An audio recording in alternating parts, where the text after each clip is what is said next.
Vou receber aqui o jurista Lênio Streck. Olá, Lênio, tudo bem? Opa, tudo bem. Lênio, você é fera mesmo, hein? Você adivinhou o resultado lá da votação do Moro. Bem que você falou que tudo estava caminhando para liberarem ele. Né? Como é que você avaliou o resultado e os votos lá dos ministros? Eu acertei também a absolvição do Cláudio Castro também. Sim.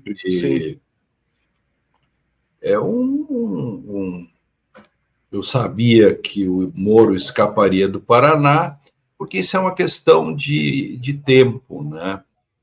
Há meio ano atrás, porque veja só, politicamente, e isso é uma questão política, o não é talvez e o talvez é sim, ou o sim é talvez e o talvez é não. Há meio ano atrás, era um cenário. O Moro seria trucidado. Passa o tempo, Bolsonaro faz seus movimentos, não é denunciado ainda, não é preso também. Acontece esse episódio da Hungria, enfim, toda essa história. E vai mudando o cenário. Por alguma razão que só o Brasil explica, as placas tectônicas foram se acomodando, ou as melancias foram se acomodando, e 7-0 foi acachapante. A comunidade jurídica pouco falou sobre isso. Você vê que foi muito pouco repercutida essa vitória do Sérgio Moro, porque eu não sei se ela deveria repercutir mais porque Sérgio Moro ganhou ou porque o sistema perdeu e o governo perdeu também. Embora o governo tenha também, de algum modo, se desimportado. Ele considerou desimportante esse julgamento E isso faz com que o tempo passando, o 7-0 soa quase natural. Acho que só o que mais se falou sobre isso foi o Alfredo Atier, acho que você conhece, né? Aí de São Paulo, ex-desembargador, escritor, sempre está nesses sites. Ele disse que é extremamente preocupante esse resultado de absolvição do Moro por duas razões. Uma é a de que o precedente da Selma, aquela e tal, não foi aplicado, e segundo, cria-se uma espécie de mundo sem regra de gastos e limites para políticos em campanha, porque Moro gastou milhões e foi considerado apenas imoral e aético, mas que teria sido dentro da lei, como se isso fosse possível, já que o Brasil tem o princípio da moralidade. Então, isso aconteceu e a mim, digamos assim, não surpreendeu porque eu acertei, mas no íntimo eu ainda estou procurando entender como que isto aconteceu. Então, assim como o tempo conspirou a favor de Moro, o tempo conspira a favor de Bolsonaro. Isto é um fato hoje para mim. Eu não sei o significado da passagem do tempo politicamente, Miguel, mas eu posso dizer que ele existe e ele conspira a favor de Bolsonaro, como conspirou a favor de Sérgio Moro. Isso é um fato. Podemos não gostar dele, mas ele está aí. Lênio, entendo esse ponto de vista, mas você não acha também que o tempo, por um outro ângulo, corre em favor do Lula e do seu campo político? Afinal, como ele está no governo, ele está acumulando forças também, o governo está no seu segundo ano, está nomeando juízes, nomeou já dois juízes no STF, o Cristiano Zanin e o Flávio Dino, ou seja, ganhou força no STF e está governando, não está sendo ruim, a economia está crescendo, o desemprego está caindo. Agora, então, você tem um tempo, talvez, Helênio, o que você acha? Talvez as coisas não estejam se equilibrando, porque a justiça, o judiciário, ele nesses últimos anos, ele tem atuado de forma muito intensa. Você não acha que ele próprio está tentando se conter? Mas é um processo de contenção conservadora, né? Então, vai gerar efeitos colaterais lá adiante. Explico. Eu concordo com o seu ponto de vista, é interessante porque ele é natural. Quer dizer, sempre há, no mínimo, dois pontos de vista. Eu posso enxergar a passagem do tempo como um aliado do Bolsonaro, por exemplo, e também posso considerar a passagem do tempo um aliado de Lula, que vai sedimentando posições para essa guerra que se coloca todos os dias, que é aquilo que se chama de polarização. Tem razão.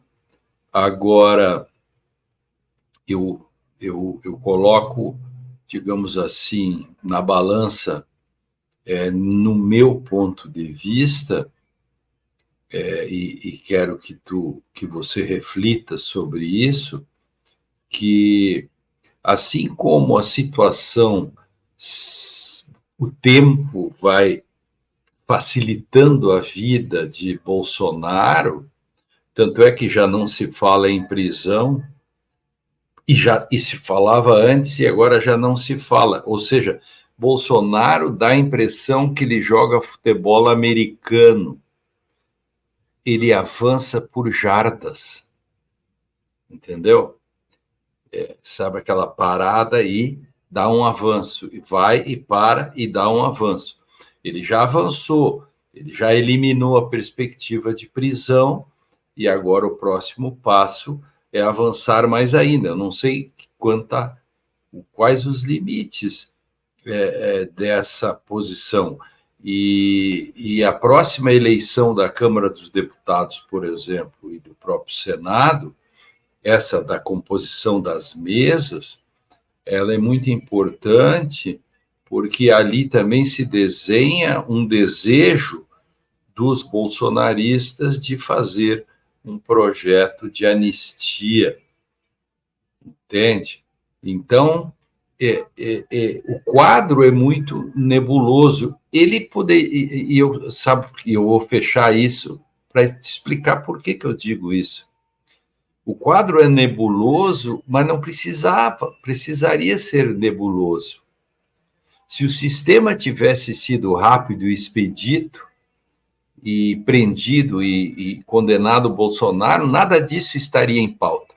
É disso que eu falo. Queria que tu pegasse o meu ponto de vista sobre essa perspectiva, que não anula a tua, porque é independente. O Lula coloca suas posições, o governo, etc. Mas, por outro lado, a demora com tudo isso vai criando um quadro desnecessário historicamente, que poderia ter sido evitado, deixando isso aqui registrado. Né? É o que eu conversei aqui com o Cacai, né? E a gente estava falando exatamente sobre isso, sobre o excesso de expectativa que se coloca no judiciário. Né? Isso aí. Enquanto que o judiciário ele não deu tanta razão assim nos últimos anos para. Perfeito. Isso expectativa. Só para botar uma cunha, o Cacai tem razão, você tem razão, e isso reforça a minha posição, meu ponto de vista.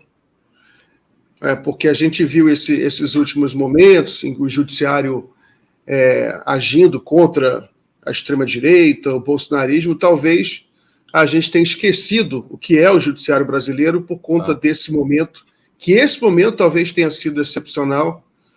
Né? Você sabe, Helene, eu fui agora estive em Brasília uns dias, participando de um evento, segundo encontro, Rei de Lawfare Nunca Mais. Muito interessante. Aí foi gente do país inteiro, foram 2 ex-governadores, né, o Ricardo Coutinho, da Paraíba, e o Agnello Queiroz. Foi uma ex-prefeita de Conde, da Paraíba, que deu um depoimento muito... Até trouxe ela aqui depois, muito emocionante, Lênio, a crueldade do judiciário com essa... Eu conheço o caso dela e até dei um depoimento sobre o caso dela há um tempo atrás, e também conheço bem o caso do Coutinho, e eu, inclusive, fui parecerista num processo e dei uma entrevista para a esposa dele, que escreveu sobre isso. Então, sim, eu estou com o livro aqui. Isso, muito bom, eu comecei a ver. Aqui o livro da Amanda Rodrigues. Ela é ótima, ela também foi perseguida. Eu estou dentro desse livro aí, portanto, essas figuras eu conheço. O caso do Conde, da prefeitura, que foi cruel, Lawfare na veia, né? Eu estou falando isso porque eu estava falando com o Cacai, que é preciso vencer a extrema-direita na política. Se for ficar esperando vencer a extrema-direita pelo judiciário, vai demorar muito, né? Porque o judiciário brasileiro ainda é muito conservador, não é? O que não significa que a política não tenha que pressionar o judiciário para isso. Sim, foi o que a gente fez, né? O que você fez esses anos todos, escrevendo, né? Criou uma massa crítica que empurrou o judiciário. Né? Inclusive, eu acho que vai ser difícil de repetir alguma das... Vai continuar cometendo alguns erros, mas o tipo de erro que foi cometido, talvez né, a gente entre numa nova fase. Né? Esses erros, essas barbaridades cometidas contra essa prefeita, a Márcia Lucena, trouxe ela aqui também, né? Depoimento também muito emocionante. Será que isso vai voltar a acontecer, Lênio? Ora, Miguel, não, talvez não com essa intensidade. Eu acho que o passado recente ele criou uma espécie de barreira, um aviso dos limites do que acontece. Agora, o establishment, o governo, por exemplo, tem que entender bem isso. E, por exemplo, quando você vai nomear juízes e etc., você tem que cuidar. Veja, por exemplo, que o Cláudio Cabral foi absolvido com um dos votos foi de um juiz nomeado pelo Lula. Em Santa Catarina, Jorge Seif foi absolvido também com voto de juiz nomeado pelo Lula. Percebe? Então, Cacai está certo, você está certo, e nós estamos cientes, nós três, que não dá para... Tem que ganhar na política, mas um olho no gato, outro na sardinha, né? Porque também você precisa do componente jurídico. Isso é muito importante, porque, veja, vou repetir, aliás, foi bom você falar nisso e trazer essa reflexão, porque há tempos que eu não dizia, eu não recordava uma coisa que eu dizia lá atrás, durante a luta da Lava Jato e a luta da prisão do Lula, da presunção da inocência. Historicamente, a esquerda, por um certo marxismo, que faz um certo marxismo, digamos que faz uma leitura equivocada sobre o direito, que, digamos assim, que acha que o direito não tem importância, porque tudo é luta política, tudo se resolve na economia, etc. E, na verdade, isso é um equívoco, porque esta é uma leitura mecanicista, frágil, da obra de Marx. O Marx mesmo não concordaria com essa tese de que o direito é uma mera superestrutura, que ele não tem essa importância. Engels também não. E, portanto, os marxistas posteriores, neomarxistas e outros, sempre disseram, Poulantzas, por exemplo, Nicolas Poulantzas, sempre disseram que o direito é muito importante. Um marxista historiador como Edward Thompson, ele tem uma frase famosa que eu repito seguidamente: o direito importa e por isso que nós importamos com tudo isso, porque o componente jurídico... Veja, o PT, quando assumiu o poder em 2002, achava que o mundo era um nirvana. E não era importante você nomear um ministro tal, porque isso tudo se resolveria na política. E não é que ele foi vitimado exatamente pelo direito? As circunstâncias históricas deram sorte, porque no meio do caminho surgiram pessoas e movimentos como Prerrogativas e todos nós que recuperamos o direito para ajudar o direito a ajudar a política. E, portanto, o direito é importante também. O Cacai tem razão, você tem razão quando diz: nada surpreende, porque não dá para apostar demais no judiciário e no Ministério Público, porque eles são conservadores. Bom, mas olha para trás, e de fato isso é assim. Agora, primeiro, não pode ser sempre assim, porque então não tem muito sentido o direito, porque se tudo se resolve na política, o direito fica de fato em segundo plano. Esse é o ponto, Miguel. Isso tem que... Uma democracia consolidada, o direito é que tem que fazer a diferença e não apostar tanto tempo na política, porque a política você tem um problema de maiorias, minorias, emendas parlamentares, você não pode depender de negociações do parlamento se você não tem um tranco firme no judiciário e no Ministério Público, por exemplo, com pessoas... julgadores e doutrina forte, também tem cuidado do ensino jurídico, tudo isso, que diga não. Como lá nós dissemos não com a presunção da inocência e com o lavajatismo, com a presunção, com a suspeição do Moro. Mas se der um problema desse de novo, teremos fôlego para tentar ressuscitar o direito fagocitado pela política? E se a política ganhar e a política não for a boa política? Percebe? É nesse sentido. De todo modo, é brilhante, te agradeço você ter trazido de novo à pauta essa discussão sobre o papel do direito. É muito importante. Muito bem.